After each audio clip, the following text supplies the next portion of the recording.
In it here now, what are you gonna do now? I'm gonna bid on here now. Who bid $500,000 bid?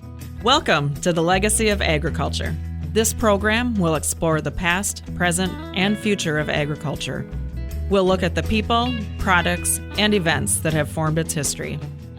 And now with today's guest, your host, Chris Bair.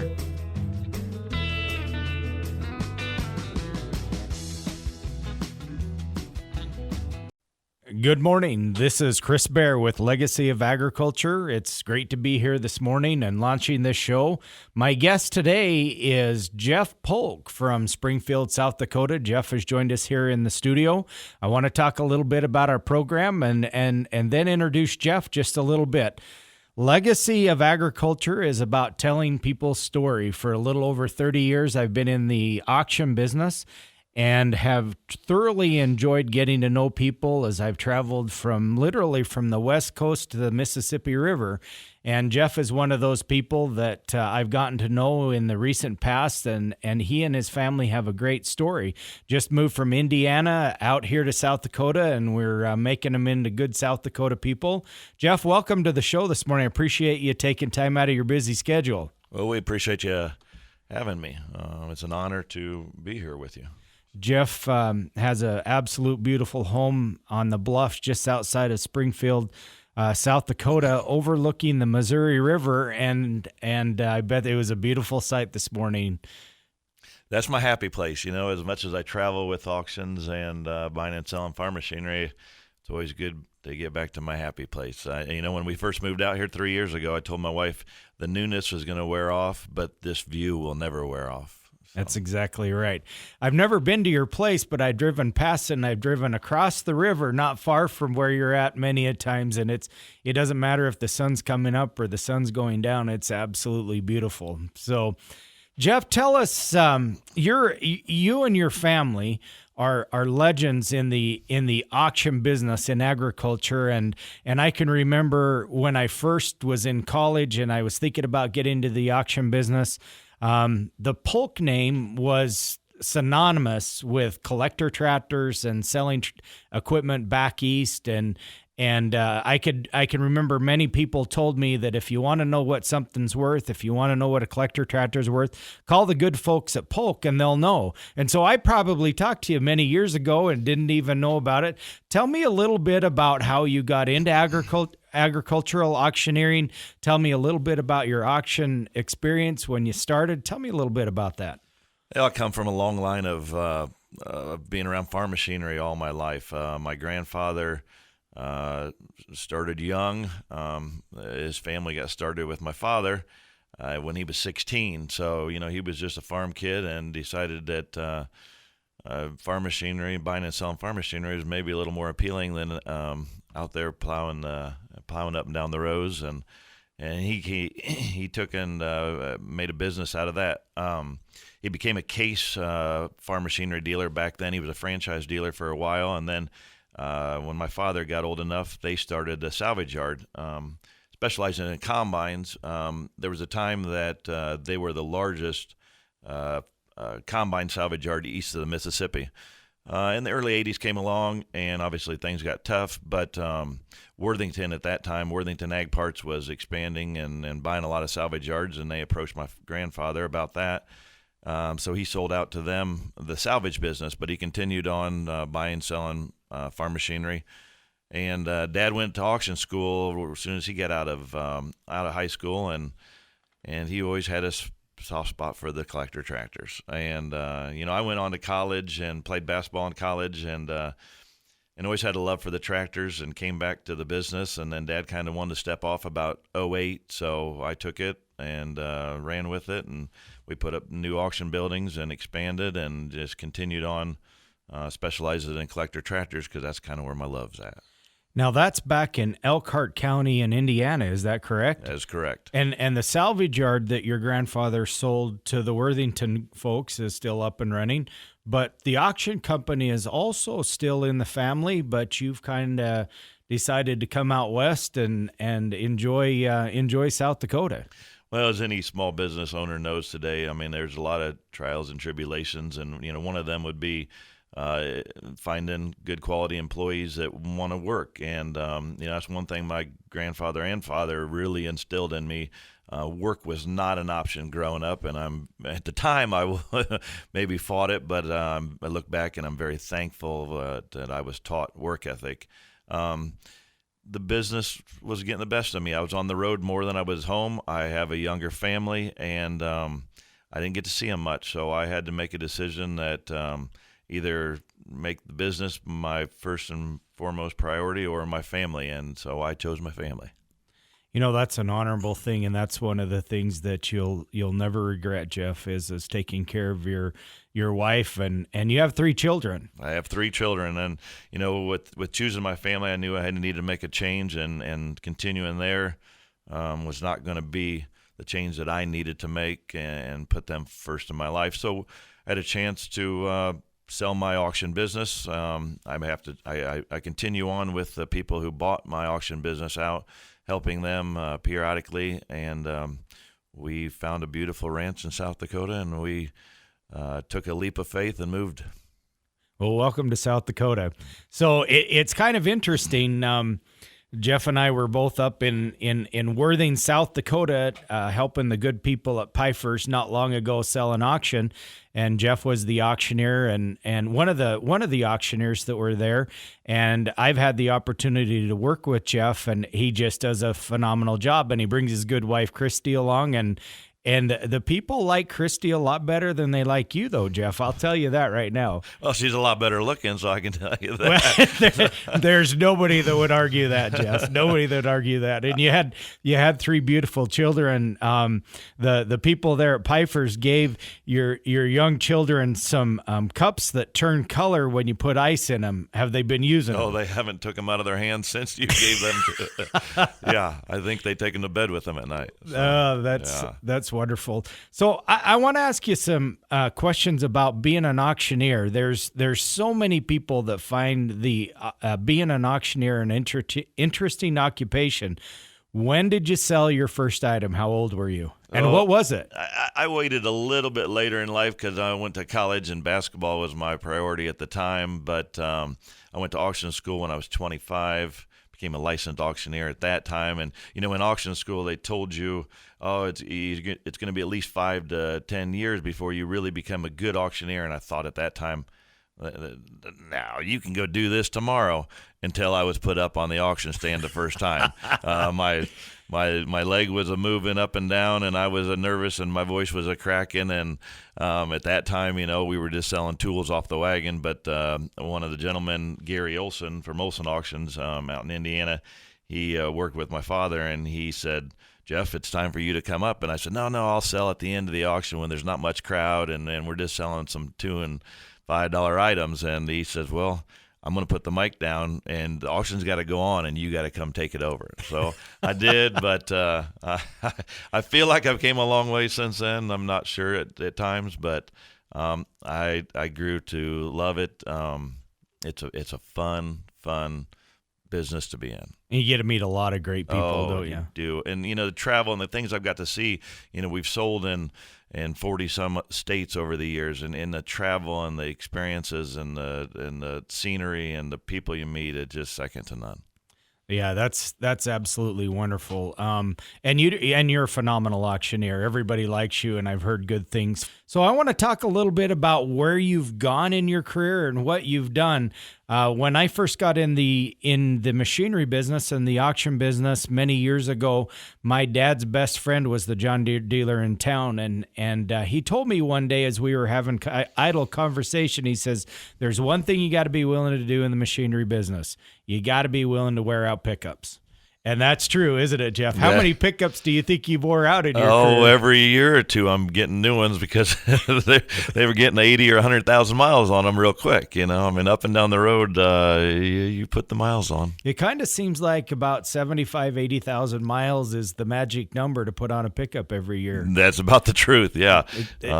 No question. It's a lot of fuel. It's a lot of fuel. It's a lot of fuel. So when you first got started in the business, I have to ask you, how often did you sleep in your pickup? It's funny you brought that up because Dad, when he sent me out on the road when I was with Dad, hotels were $29.95 or $39.95, and that was too much. So you slept in your pickup when you did. Right. More nights than not, let me tell you.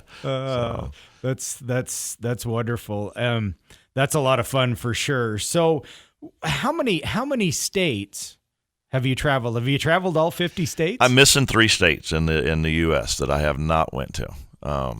So it's easier for you to tell us which 3 states those are rather than the other 57 states that you haven't. So what 3 states have you? I'm very blessed to be able to, I guess, in our business, to travel and see. America's got so much neat terrain and so much neat scenery, and I've just been so blessed to experience a lot of that. So, yeah, it's absolutely beautiful, isn't it? It is. It's a lot of fun. So what's the most interesting thing that you've sold as an auctioneer?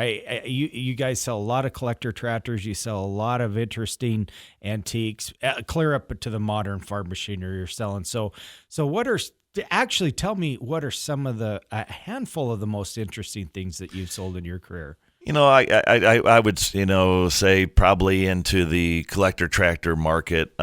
We were very blessed to be one of the leaders in that all the way through. It's a passion that Dad and I both have. It's a bug you get bit by that there's no cure for it. 10, 20 years ago, back 2000 to 2010, the collector tractor market was just escalating at a very high rate, and things were just bringing more each time. And we were blessed to be with the John Deere Collector Center at that time. Dad was the auctioneer at the time, but we were the first to sell a John Deere 2-cylinder for 6 digits, over $100,000. So really? that's one that rings. A John Deere 630 high crop, they made 8 of.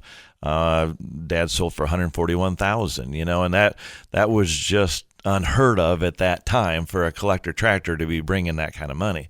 And then since then, there's been a lot that have crossed that threshold and went above and beyond that. But at that time, that was pretty exciting. That's absolutely amazing. A 630 high crop for $141,000. That's legendary. I mean, that's great. So what are some of the other interesting items that you've sold over the years that maybe our listeners don't necessarily know what it is? Staying in that collector market, and that's what we specialize in, and that's where probably my love is at. We've sold some signs, collector signs that have been in that 6 digits. I've got hooked up with another auction company out of Illinois, and they do a lot of specialized signs in Wisconsin and oil cans. And I was selling oil cans, an oil can collection here a few weeks ago, and we sold some oil cans for over $40,000. Now, they were, you and I had some coffee shop talk about that. They were some Harley-Davidson oil cans? Yes, some Harley-Davidson, some Indian motorcycle oil cans, yes. So the $100 question is, what makes a Harley-Davidson oil can worth over $40,000? 2 people. 2 people. That's it. Or one auctioneer, one bidder. But we don't do that, right, Jeff? No, not that's here. Right. Not That's really interesting. That quart of oil was probably purchased back 100 years ago for 10 cents. That's probably true. You're exactly right. So does a guy, when he comes across something and you're trying to clean out your shop, do you throw it away or do you keep it? Oh, no, you always got to check it out and get an expert in there to know, because I've, so many, and that's probably what made so much of this valuable. A lot of it did get thrown away over the years, Yeah. I think that you're right. It really does drive value when you do that, for sure. I remember the first auction that I did, it was actually for a neighbor down the street, and the whole sale brought $12,000. and when I calculated the commission on $12,000, I thought, this ain't going to work so well for me. No, that don't add up. I mean, I wasn't maybe real strong in math, but that don't add up. I remember there was one old versatile swather that had a Draper head on it, and I don't even remember now. It's been so many years if it even ran, and I just thought, how in the world did we ever get to sell that? But somehow we seem to always get it sold, don't we? We do. They always said there's a rear end for every seat, and then you just got to find that rear end. So, and we've been very blessed to do that. So. That's wonderful. So what's the highest priced item that you've ever sold at auction? We sold a late model John Deere tractor that was a year old about 3 years ago, and it brought $375,000, and that would be the highest piece I've ever sold. Wonderful. Yeah. As we've known, and believe it or not, Jeff, we're now tipping the scale of becoming some of the old war horses. I don't like that phrase very well, but we've been at it for a long time. And about 20 years ago, simulcast bidding started and got introduced into the live auctions. And then about 15 years ago, online auctions came on board. The technology had been advanced enough with the internet that and there were companies that was developing software that would allow the internet bid or somebody to bid from their computer at home. What did you think about that 15 years ago when that started? What was your expectations of it? I was open to it. You know, a lot of guys stuck their heels in the ground, the older auctioneers, and said, no, well, we're not doing that. Traditional auctions is the only way to do it. You know, and I feel like I was one of the first that accepted it and took and ran with it. You know, in the early years of internet bidding, you might had participation of 2 or 5% of the total sale, and you know, obviously what COVID did escalated that tremendously, and now I wouldn't do an auction without it. I mean, you know, even working with you guys at Pfeiffer's, I would say, you know, 80% of the sale has the next to last bidder is from the internet, and I don't know your numbers, but I would say 40% or better is getting sold to the internet. And there's a lot of merit in it.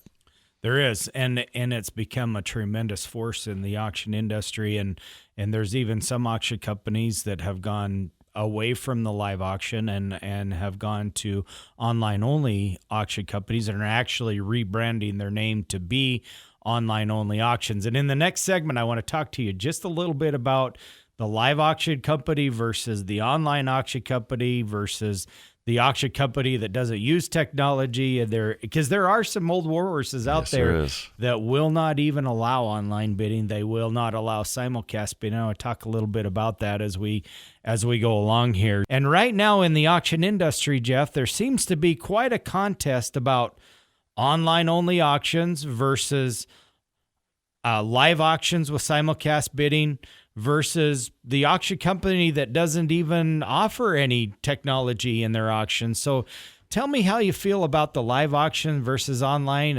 and what auction has place and what auction doesn't. Well, obviously I'm going to be a little biased because I'm an auctioneer, but to me, to have a live auction simulcast with live internet live bidding is the best of both worlds. You know, I cannot get two bidders or multiple bidders emotionally involved when they're sitting there behind their computer. I can't see them eye to eye. I can't see their body language. And that personal touch, I feel like, promotes the ending figure to a higher value, and that's our ultimate goal. If you have both, I think that's best of both worlds. Yeah, that's exactly right. The auctioneer is always working for the seller. That's who's paying him, is that seller. And you talk a little bit about the emotion, the eye contact in a live auction. You talk a little bit about managing that bidder. As an auctioneer, Jeff, what is going through your mind as you're looking out over sometimes as many as 500 people or sometimes as few as 5 or 10 people? What is it as an auctioneer that you're looking for? I've got to get their attention, and I got to keep their attention. You know, you need to probably look in the mirror when you look out across your crowd, and there's guys that are bobbing their head and they're nodding off. You got to change up your speed. You got to change up your tone.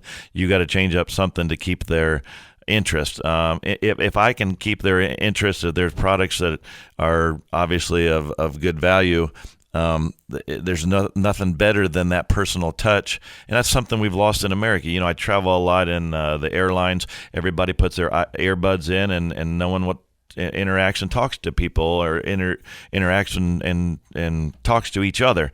We're losing that personal touch. You know, with internet only bidding, you lose that personal touch, and to me, that's everything. On an online only auction, it's very difficult for the auctioneer to grasp the thinking process of somebody that's sitting home at their home computer with no auctioneer, and all he's doing is bidding against the computer. It's almost impossible to judge what is the best way to handle that bidder. I believe that's what you're talking about. Absolutely. Right? I want to get emotionally involved. They might have buyer's remorse, or when their emotions come down off that, they think, why did I give that for that product? But hey, then I did my job. Yeah. The other thing that I think is vitally important in the live auction process, Jeff, is you're bringing the buyer. If you got the simulcast bidding for the buyer that can't come to the auction. He's got too much going on. He's out spraying, or he's out planting, or he's out in the field in the middle of harvest, and he's going to bid on a cell phone simulcast. But there's still something about the buyer that wants to come to the auction and kick tires. He wants to be able to walk around that. He's going to spend $175,000 or $200,000 or $300,000 or even $30,000 on a combine. He wants to look at it. He wants to touch it, feel it. He wants to bid on it, pay for it, and then walk out and be proud of owning another piece of equipment. Would you agree with that? 100%. In this busy world we're all in, there is merit to guys that are at an office or like you said, spraying or planting or out harvesting. That they only want that one piece, and they don't want to go waste the whole day away to wait on that one piece. That they can bid on that. They have the option of bidding online. But I still, again, back to shaking hands, the personal touches, the stories, the interaction with people is that you just don't have that on online only auction. Wouldn't you feel that the future of agriculture lays in the auction industry, that the future of the auction industry, the greatest opportunity is the auction company that can not only do the online portion, but they can also bring the simulcast and the live bidding and continue to do live auctions. There's no question that a lot of auction companies are going to online only auctions from a cost perspective, just from the simple fact that when you do an online auction, there's more money to be had on an online auction from an auctioneer's perspective, because he doesn't have all the labor involved. He doesn't have the investment into the people to set up the sale or to help load out, or to have to buy office trailers and buy fuel for everybody to get there and those expenses. But at the end of the day, wouldn't you agree that that's dollars in our seller's pocket, and that's who we're working for, is that seller? Absolutely. I know you can lower your overhead tremendously by doing it online only. Again, you don't have to have the auctioneers, the ringmen, the clerks, the personnel, and you can lower it tremendously. But I want to go back to that personal touch. I want to get somebody emotionally involved in the product that they're buying. And then to do that, you got to have a live auction in conjunction with online bidding. It's just the best of both worlds. I think so. There's an energy that goes along with a live auction when you have a properly prepared live auction, and it's put together right, and it's lined up, and the machinery's lined up, and everything has fresh batteries. When you walk on to that auctioneer's lot, or you drive to that farm sale, there's an energy that goes along with it. And that energy, not only for the buyer, but that energy is there for the seller and for the auctioneer. Absolutely. I love to go 2 hours early before an auction as an auctioneer or as an auction manager and walk through the machinery and just look at it, because there's number one, there's so much to be learned there, but it's fun to be able to bring a production and to bring a show to somebody. Would you agree with that? Oh, yeah. The excitement of the unknown. You walk the roads, you drive the roads before as it's lined up, and it's a nice crisp morning, and people are coming in excited. They're getting their buyer number. They're getting coffee. And with you guys, you give free donuts and coffee out. They get a donut, and they're smiling. They're happy, and they're excited because the unknown is what we're all excited about anyway. And what's this product going to bring, or what's this piece going to bring? It's just exciting, the unknown of it all. Yeah, I agree with you. I couldn't agree with you more. I want to talk a little bit about the auction business and family. Jeff, from the very beginning, comes up to Pfeiffer Auction and Realty just south of Sioux Falls, and brought his good wife along. And we decided that we like Christy just a little bit. We really like Jeff, but we like Christy a little bit better. So we put Christy to work for us. Talk a little bit about Jeff and his family. Now, Christy is an Iowa girl. Yes. And not far from here. How did you meet Christy? It's kind of a funny story, but her father had A&I tractor parts, so we owned a salvage yard back then, so we were a customer there. So they always gave us tickets to the Louisville Farm Machinery Show, which has the World Championship tractor pull, and we got tickets to the suite on the 300-yard line, and I happened to be down there, and I met this young lady that caught my eye, and the rest is history. What in the world did you have to tell her to convince her that she should marry you? It's funny, but I told her sister that evening that I'm going to marry that girl someday. Now, there might have been some influence on a late Friday night, but again, I never looked back. Yeah, it's absolutely wonderful. Jeff and Christy have 3 wonderful children, and they were actually up at the last auction there at Pfeiffer's and got to meet their children. Absolutely well-mannered, very, very good children. So I appreciate that. We really appreciate you guys coming up and helping us. So at the beginning of the show, you talked about the tremendous amount of time and the tremendous amount of travel that you have to do.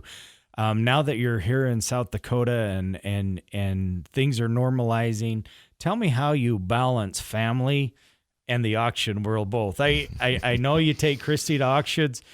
You guys not long ago were out in Colorado selling a sale, and you had your family out there, and I think you went up to the Black Hills, didn't you? Or at least up to Chadron, and Yep. Your family has a ranch out in the Chadron, Nebraska area, and Brandon cattle. How do you balance a very busy work schedule? You know, I it's tough.